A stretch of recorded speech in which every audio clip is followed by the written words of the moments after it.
Welcome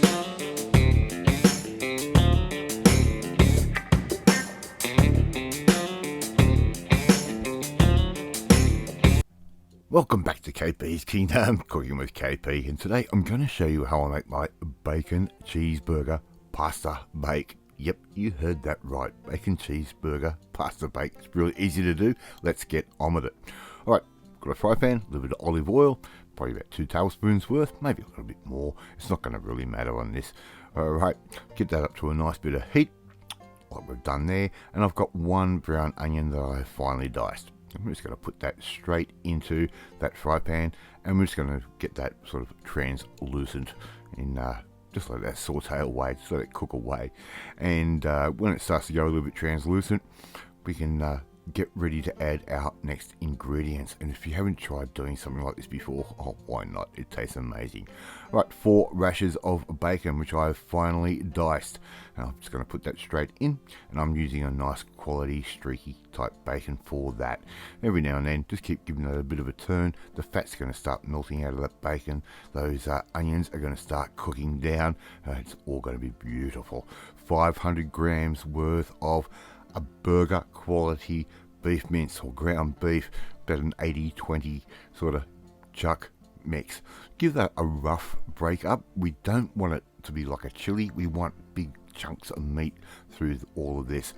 Around about 2 teaspoons worth of dried mixed herbs. I'm just using an Italian herb mix, and black pepper to taste, probably around about a teaspoon's worth. Okay, just put that all straight over the top. Now, as you can see, this is all nice and dry at the moment. It's exactly what we want.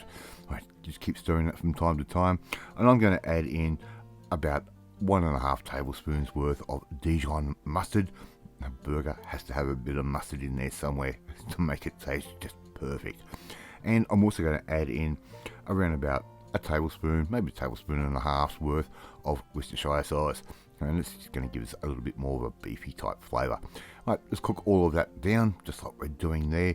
And I'm not going to cook it all the way. I'm going to leave it at about 80%. And I'm going to add 2 420 gram cans of condensed tomato soup. Yep, just straight off the shelf. I'm using a good quality brand because I used to have that as a kid, and I know it tastes amazing.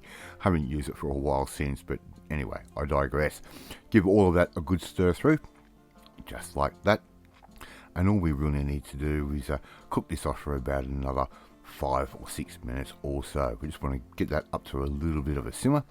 Now, in the meantime, Mrs. KP is cooking up some nice pasta shells, and she does pasta perfectly for whatever reason we're doing pasta for. I always seem to get it wrong. She always gets it perfect. Right, so just keep stirring that through, get it up to a bit of a simmer, and get your oven already sitting at 180 degrees Celsius. Alright, this is all going to go in the oven. It is a pasta bake after all. Alright, get your oven dish, put in the pasta. We have used around about 400 grams worth of a nice large shell pasta. Alright, just give that a little bit of a break up, just like that. And all we have to do now is put our cheeseburger and tomato soup mixture straight in, just like that. Oh, and the smell in the kitchen at the moment is already amazing. Alright, so make sure we get that out. Just give that a little bit of a stir through, just to make sure we get a bit of sauce covering, you know, those pasta shells, and the pasta shells into the sauce. Alright, very, very simple.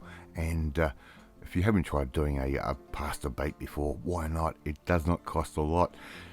This works out per serve to be around about $3.50 per serve, and total cost will be about $15. Okay, and what we're going to do now is put some cheese over the top. Now, you can just use tasty cheese if you want. I'm going to use a pasta type blend or a Mexican type blend. That way we don't end up with a lot of oil leaching out of the cheese. We end up with a nice cheesy top and a really nice sauce. So I'm adding there around about, I would say, 250 grams ish. And look, that's not enough cheese for me. I want a bit more cheese. I'm a little bit greedy that way. So just add a little bit more if you want it a little bit extra cheesy. And I certainly do. Alright, So just add your cheese over, and all we have to do now is put that into the oven, and it's going to take really not a long time, probably anywhere between 10 to 20 minutes, or until it looks something like that. Look at it all bubbling away. I'd leave that to cool down around about 5 minutes or so. If you serve that up, you're going to end up with some serious burns in the esophagus. Alright, love to see you try and make this one at home. Thank you so much for watching this video, really do appreciate it. If you like this video, hit that like button, gives me confidence, should make you feel warm and fuzzy too. Don't forget to hit that notification bell so you'll be notified every time a new video goes up. Share this video with all your friends on all platforms of social media, and don't forget to leave a comment. I love reading and I love responding to them. In the meantime, if you want to learn how to make something a little bit fun like this, the kids are gonna love it, well, you need to come and join the family. I will catch you next time. Bye.